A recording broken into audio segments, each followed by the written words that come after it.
Y ahí tenemos la famosa mezquita de la roca en el fondo. Ese es el muro de los lamentos y no era parte del templo original, sino es una parte de la corte exterior del templo. Aquí subiendo las escaleras puede entrar a esta área. Hoy en día no está ya permitido entrar allí, así que me pararon aquí y solo tomé una foto por la grieta.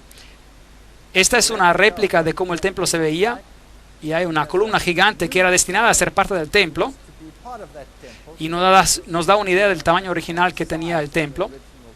Esta nunca se usó porque tenía una grieta. Y esta es probablemente la réplica de la menorá en tamaño normal. Y esta es la que hicieron en caso de que restauren el lugar del templo.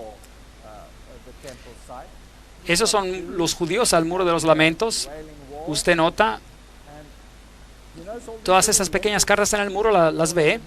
Las personas vienen y escriben sus pequeñas cartas de cualquier sueño que tengan en la vida y después las meten en el muro. Aquí tenemos un corto video.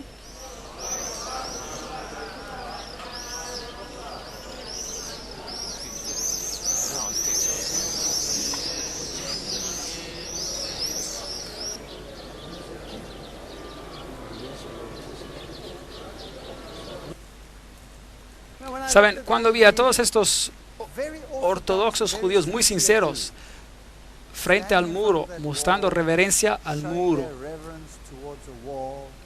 me pregunté a mí mismo si solo supieran de la roca de su salvación, si solo pudieran entender que no hay salvación en un muro de ladrillos, que la única salvación está en el que representa. Las personas hoy en día tienden a hacer de lugares sitios santos. Y no es triste. Y después pasan al lado de la persona que esos lugares representan. Debajo del muro hay un túnel. Y se llama el pasaje secreto. Y cuando pasa por llega a la parte de atrás de este lugar.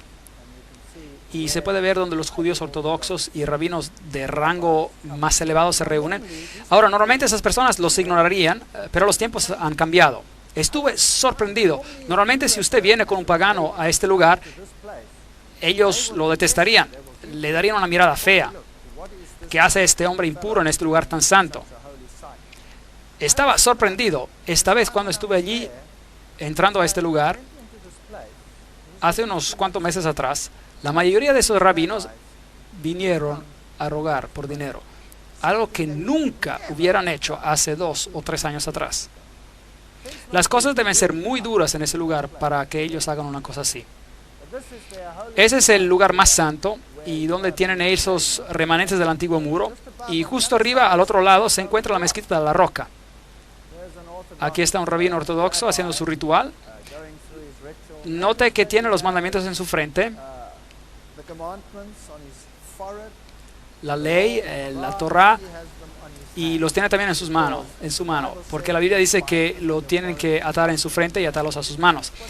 ¿Usted cree que Dios tuvo eso en mente, que usted haga una réplica y luego las ponga ahí y ya se acabó? ¿O usted piensa que Dios tenía en mente que tú pienses y actúes según la ley?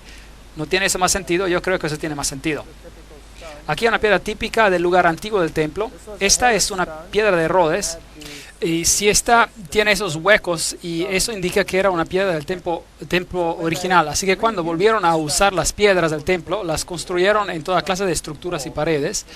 Y así que esas seguramente fueran piedras del templo original construidas hoy en otro muro. Este es el sepulcro de David. Y de la misma manera que en lugares para peregrinajes católicos, aquí son los judíos que visitan. Ese es el lugar donde Jesús se bautizó. Incluso este es el lugar donde la historia empieza. La historia nos dice que cuando Jesús fue bautizado, la voz de Dios se escuchó diciendo: "Este es mi amado Hijo, en quien tengo complacencia". Y desde allí la Biblia nos cuenta que Jesús fue llevado al desierto para ser tentado. Y Mateo capítulo 4, versículo 2 nos dice: después de haber ayunado 40 días y 40 noches, sintió hambre. Si eres el Hijo de Dios, di que estas piedras se conviertan en pan, le dijo el diablo. Es una declaración muy interesante. Si eres el Hijo de Dios. Así que primero duda la validez de Dios, la palabra de Dios y el hecho de que sea el Hijo de Dios, si es verdadero. Y después lo desafía a ordenar a que las piedras se conviertan en pan. Y Jesús respondió, escrito está, no solo de pan vivirá el hombre, sino de toda palabra que sale de la boca de Dios. El texto que sigue existe en la versión King James inglesa, en otras no, pero esa es otra historia.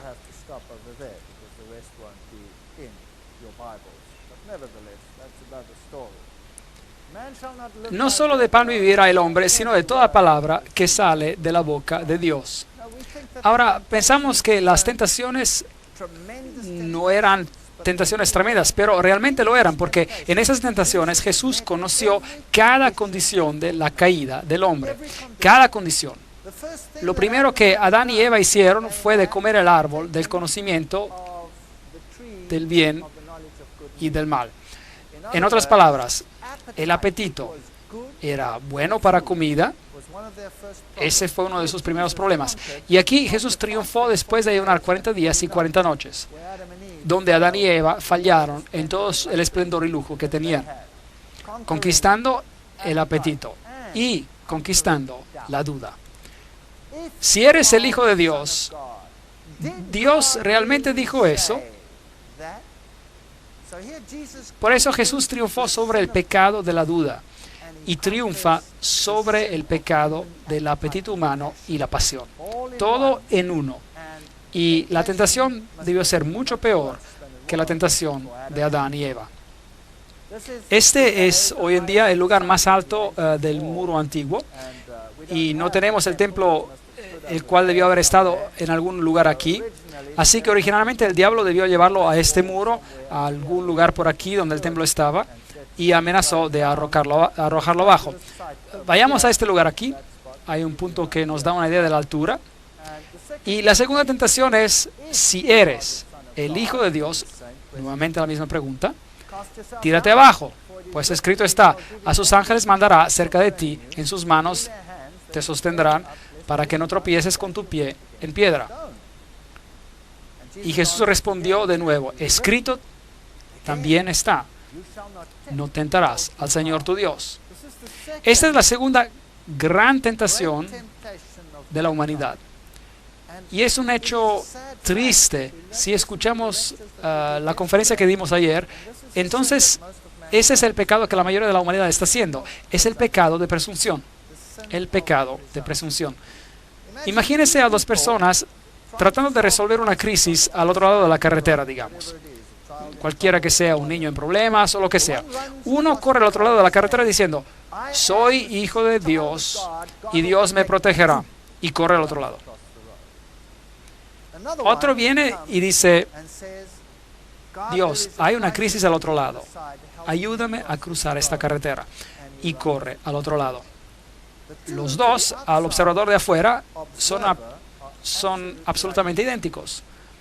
Pero uno actúa con presunción y el otro por fe. ¿Pueden ver cuán cerca están el uno del otro? ¿Cuán cerca están el uno del otro? Y la cristiandad moderna, la mayoría de los movimientos hoy en día están practicando la presunción, la religión basada sobre la fuerza, mientras la fe es algo totalmente diferente. Y Jesús pudo haberse tirado, porque eso es lo que dice la Biblia. Pero escrito está, no serás atrevido, presumido. La tercera tentación, otra vez lo llevó el diablo a un monte muy alto y le mostró todos los reinos del mundo y la gloria de ellos. Y le dijo, todo eso te daré si prostrado me adoras. Ahora las personas dicen que seguramente Jesús sabía que Él era Dios y que Él iba a ganar. Y en todo caso, ¿por qué tenía que hacer eso? Pero esta no es solo la pregunta que se estaba haciendo aquí. El diablo lo tenía solo. Y Satanás en toda su gloria dijo, te voy a dar todo, otra vez, sin que tú tengas que morir, si solo por una vez te prostras a mí.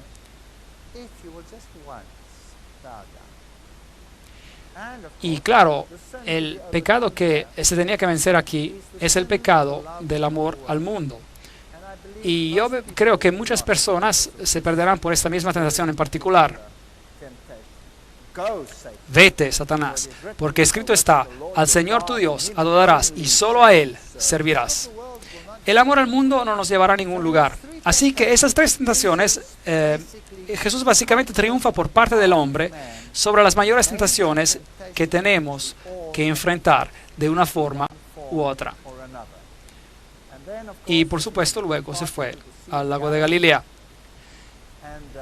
Y en el camino allí hay este pequeño pueblo pintoresco llamado Maalula. Y es el único pueblo pequeño que queda en el mundo entero donde el lenguaje que se habla es arameo. Ahora, ese es el lenguaje que Jesús hablaba. Y es muy bonito ir allí. Es un lugar limpio y placentero. Y es también un lugar ortodoxo, en gran parte ortodoxo y musulmán. Y ellos hablan arameo. Y los niños solo hablan arameo. Son muy estrictos con el idioma. Es agradable escuchar cómo suena. Aquí está uno de los sacerdotes ortodoxos dando un servicio en ese lugar en particular. Y fuimos a preguntarle si él oraría el Padre Nuestro para nosotros en arameo, para que podamos escuchar cómo era el lenguaje de Jesús. Y lo voy a compartir con ustedes. Abonahti beshmo, yechkatash ishmach, yithele molkach, chithkel irochach, ich beshmo chib alara, apeh lehmach achol yomach, وفرليحتي يوثح إخ من غفر التمخت عن مينح ولو فاشتخل الناح بشغل بيوثا بيس حصل الناح مشيدا آمين. Así que este fue el Padre Nuestro en arameo. El lago de Galilea, un lugar maravilloso. Ese es supuestamente uno de los sitios, hay más de un sitio, pero ese es uno de los lugares donde la boda de Cana aparentemente aconteció. Y puede ver las tinajas ahí, es así como las tinajas originales se ven. Y como esas eran las tinajas de piedra áspera, donde primero vaciaron el líquido y luego lo guardaron en esas tinajas de barro. Y esa aquí es la ciudad de Jesús. Aquí es donde Jesús llevó a cabo la mayoría de su obra y predicó la mayoría de sus sermones, la ciudad de Capernaum. Y los llevaré ahí en la siguiente sesión.